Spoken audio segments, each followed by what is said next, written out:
Mark from Planet Mosh. We're backstage here at the Limelight in Belfast with the one and only Mr. Vivian Campbell. How are you doing? Not too bad. How's yourself, sir? Sticking out, as they say in Northern Ireland. Welcome home. Thank you so much, Si. First question, how's the health? Health is grand. It's really good. I mean, I'm actually more bothered by jet lag at the moment than anything, you know. We just arrived last night. I did a chemo treatment on Monday and then got on the plane on Tuesday, and then you lose a day traveling, so we got here Wednesday. But the last couple of chemos I've done have been pretty straightforward compared to some of the earlier ones, so I'm alright, you know.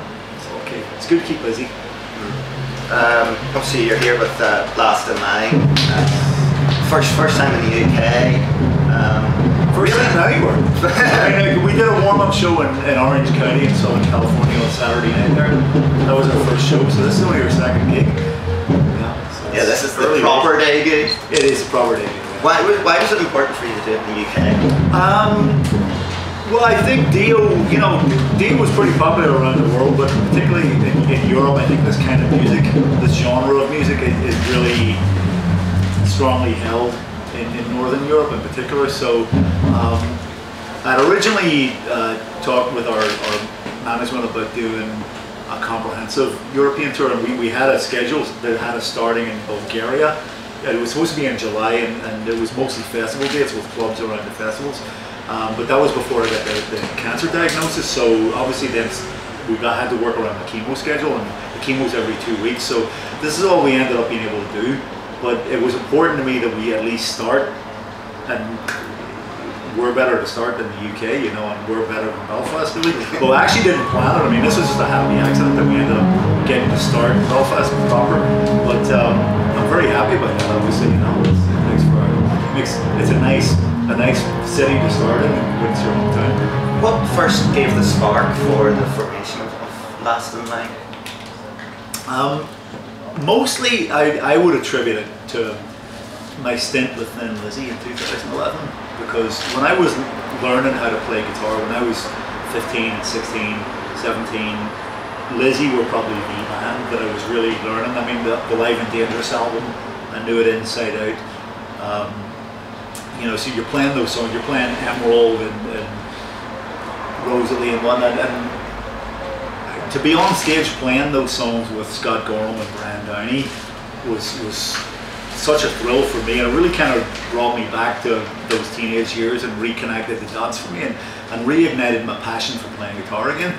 And you know, my gig in Leppard, I've been with Leppard for going on 22 years, and the challenge in Def Leppard is not so much the guitar playing aspect, it's more about the vocals, you know. So to really exercise the guitar muscle in Thin Lizzy, I came off of that tour and I just called up Vinny, Appice and Jimmy Bain and Clutch Nell and said, do you want to get together and play? So we got together with no other intention other than to play, and then Vinny introduced me to Andy, and Andy came down and sang with us literally that first day, because we got him, we started playing, and Vinny said, oh, this is so cool, and it sounded great. I mean, it's like riding a bike. I mean, the connection of the band was still there, even after all these years. And Vinny says, this would be great if we had a singer, it'd be even better. He said, I know this guy, Andrew Freeman, lives 10 minutes away, let me call him. So we called Andy, and Andy shows up and starts singing, and we're going, oh, this is great. So we got to talking, and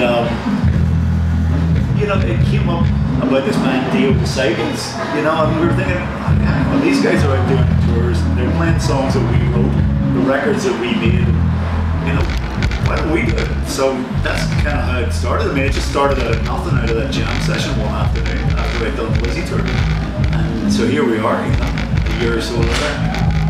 It could, of course, in no way be accused of capitalising on Mom's memory, because there's been some time lapse, really, well, yeah, I don't think we'd be doing this. In fact, I'm quite certain we wouldn't be doing this if Ronnie was still alive.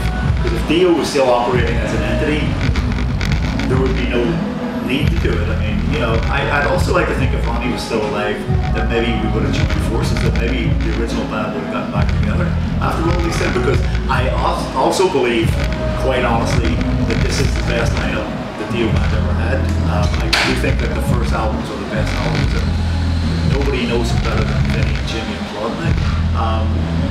You know, it was there was a real chemistry in the original band, and it's usually the way with most bands. You know, like when you start taking away original members from a band, it's always a bit of a house of cards. You know, so there's the notes between the notes, and I hope you'll hear it when we play tonight. It's just. It's so interconnected, you know. No two musicians play alike. I mean, I can play Gary Moore licks, but I can't play like Gary Moore. Yeah. You know what I mean?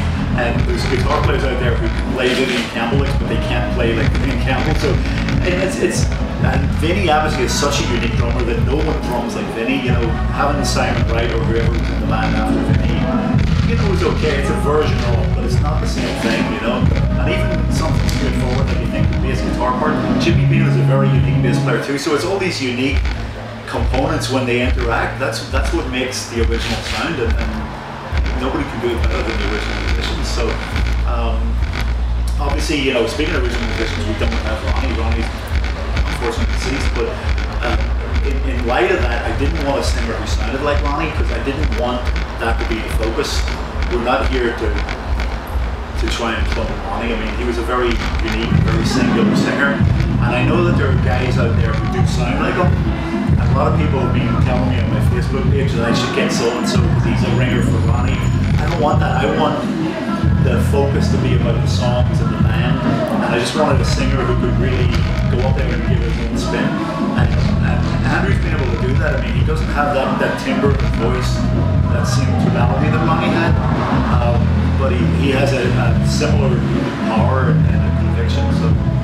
The original sound and the uniqueness of the old sound. Right, thinking you're also using your original rig from back in those days? Well, not the original amp. I still have my original amp. I recorded that on the Marshall JCM 800, the Holy Diver and the Last of My album. And I still have that 800, but I had it modified in the late 80s by Reinhold Wagner, so it's a very different animal now. And as such, it's a very unreliable animal. I don't think it would last a gig, so I didn't want to bring it on tour. I'm using the angle heads for this tour, but I am using my original Les Paul. I bought that guitar in 1977 at a music shop in Lisbon, and so I hadn't played it for many years because I got a lot of other Les Pauls, but it seemed appropriate to bring it back out for this, so I brought it back out, and I had it actually restored to the same way it was back then, so and it sounded great. It's a good guitar. Served me well. Just very briefly on Leppard. There's a new DVD coming out recorded during the recent Las Vegas shows. Yes. It's a DVD, Blu-ray thing, and it's also going into movie theaters in October, September or something. So that's exciting for us. They announced that yesterday.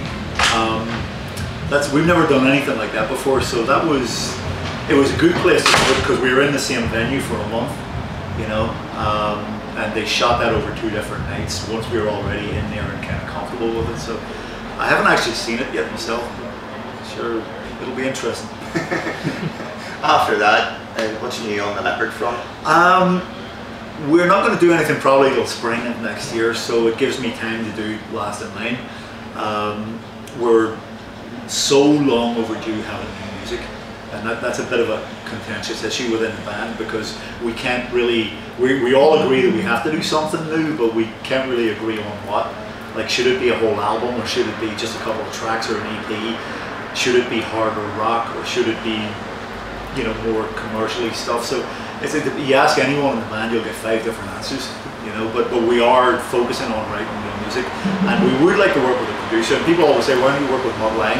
Believe me, we would love to work with Mutt Lang again, but it's hard pinning them down to the schedule, you know. But we would like to work and do something, at least one track with a producer. So we kind of got feelers out to a couple of different producers, as well as Mutt.